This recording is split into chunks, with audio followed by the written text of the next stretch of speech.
Hello students, आप सभी का हमारे चैनल पीएस स्टडी क्लासेस में स्वागत है। हमने इससे पहले एक क्लास शुरू की थी बायोलॉजी की, तो हम उसी क्लास को आगे कंटिन्यू करेंगे।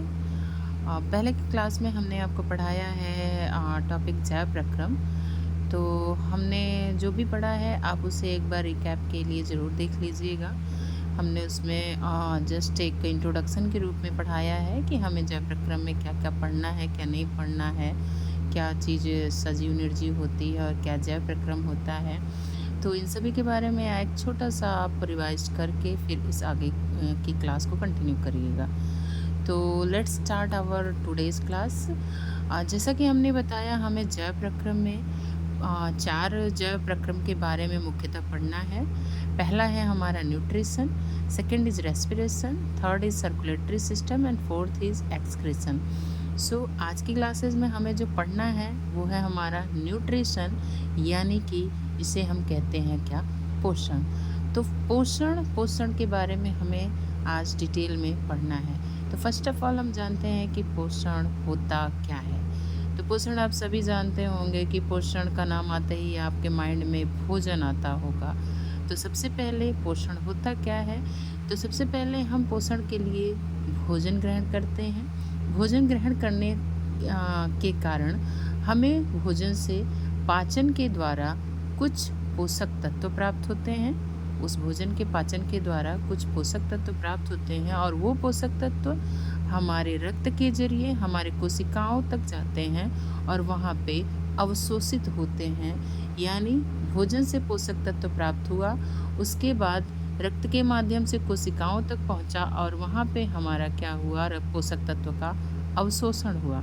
अवशोषण के वजह से वो जो हमारा पोषक तत्व था वो ऊर्जा के रूप में हमारे शरीर के अनुरक्षण यानी कि रख रखाव के लिए प्रयोग होगा। अनुरक्षण का मतलब है यहाँ पे रख रखाव, उसके लिए प्रयोग होगा। तो आप पोषण कह सकते हैं कि भोजन के माध्यम से लिया गया पोषक तत्व जो हमारे शरीर में अवशोषित होकर हमारे शरीर के मेंटेनेंस के लिए ज़रूरी होता है। इस पूरी प्रक्रिया को हम क्या कह रहे हैं? पोषण कह रहे हैं। इस पूरी प्रक्रिया को हम क्या कह रहे हैं? न्यूट्रिशन कह रहे हैं। अब न्यूट्रिशन है तो न्यूट्रिशन के प्रकार भी हैं। तो हमें यहाँ पे न्यूट्रिशन के प्रकार के बारे में पढ़ना है कि कितने प्रकार के पोषण होते हैं। तो हम जीवों में देखें तो मुख्यतः 2 प्रकार के हमारे क्या होते हैं? न्यूट्रिशन होते हैं। इस 2 प्रकार में पहला होता है ऑटोट्रॉफिक यानी कि स्वपोषी, दूसरा होता है हेटेरोट्रॉफिक यानी कि विषमपोषी।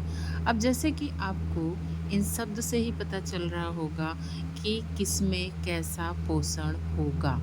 जैसे कि हम पहले डिस्कस करते हैं स्वपोषी के बारे में। स्वपोषी का मतलब है स्वयं से, यानी वो जीव जो अपना भोजन स्वयं बनाते हैं। ऐसे जीव जो अपना भोजन स्वयं बनाते हैं उनको हम क्या बोलते हैं? स्वपोषी। जैसे कि इसमें एग्जाम्पल आ सकते हैं, जैसे कि सारे प्लांट्स आते हैं, कुछ बैक्टीरिया आती हैं एंड यूग्लिना आता है। तो इनमें अब ऐसी क्या चीज़ है कि ये अपने से पोषण यानी कि अपने से अपना भोजन बना रहे हैं? तो ये एक प्रक्रिया होती है इनकी भोजन बनाने की, जिसे हम बोलते हैं प्रकाश संश्लेषण। अब ये प्रकाश संश्लेषण के बारे में हम डिटेल में आगे पढ़ेंगे, क्या होता है, कैसे होता है।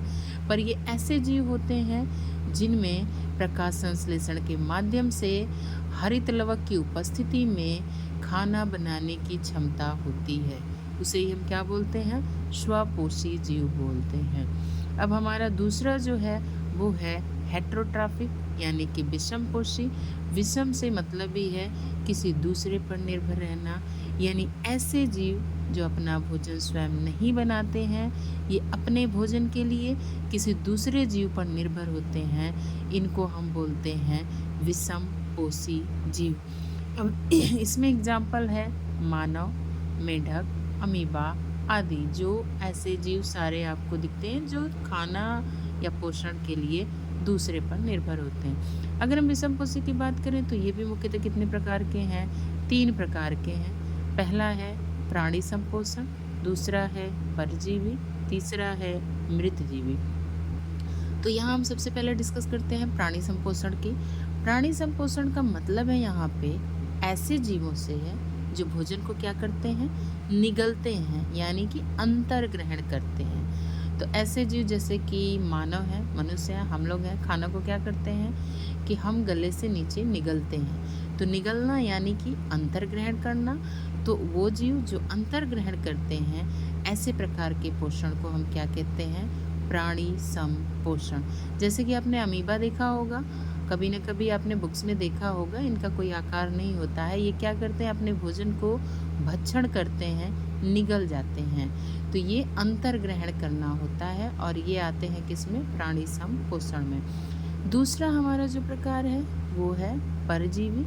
परजीवी भी वो जीव हैं जो भोजन के लिए दूसरों पर निर्भर होते हैं, चाहे ये पूरी तरह से निर्भर हो, चाहे ये आंशिक रूप से निर्भर हो। अब ये भी कितने प्रकार के हैं, 2 प्रकार के हैं। पहला है बाह्य परजीवी, दूसरा अंतः परजीवी। बाह्य का मतलब बाहरी। तो ऐसे जीव जो किसी दूसरे जीव के शरीर पर बाहरी रूप से रहकर अपना भोजन प्राप्त कर रहे हैं, उनको हम बोलते हैं बाह्य परजीवी। फॉर एग्जाम्पल यहाँ पे आपको दिया गया है, जैसे कि जूं होता है, मच्छर होता है, ये शरीर के बाहर रह करके अपना भोजन प्राप्त करता है। दूसरा हमारा जो प्रकार है परजीवी का वो है अंतः परजीवी। अंतः परजीवी में हम ऐसे जीवों के बारे में स्टडी करते हैं या ऐसे जीवों को जानते हैं जो किसी भी जीव के शरीर के अंदर रहकर अपना पोषण प्राप्त करते हैं। तो ऐसे जीवों को हम क्या बोलते हैं, अंतः परजीवी। इसका उदाहरण है जैसे कि जीवाणु होता है जो मनुष्य की छोटी आंत में होता है, ई कोलाई, उस जीवाणु को कहते हैं। वो हमारे छोटी आंत में रह कर के अपना पोषण प्राप्त करता है। दूसरा एग्जाम्पल है, हमारे ही छोटी आंत में रहता है फीता कृमि। वो इन्फेक्शन के थ्रू हमारी छोटी आंत में पहुंच जाता है और वहाँ पर हमारे द्वारा एब्जॉर्ब किए हुए पोषक तत्व को ग्रहण करता है। तो ये हो गया हमारे अंतः परजीवी के उदाहरण। थर्ड जो हमारा विषमपोषी है वो क्या है, मृतजीवी जीव। अब मृतजीवी जैसे कि नाम से ही पता चल रहा है कि मृत यानी कुछ मरे हुए चीज़ की बात हो रही है, यानी ऐसे जीव जो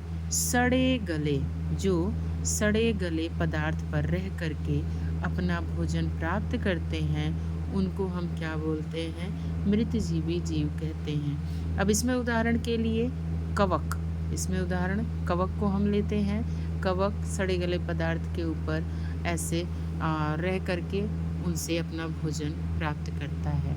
तो आज हमने जाना पोषण के बारे में, पोषण क्या है, इसमें पोषण के प्रकार के बारे में जाना।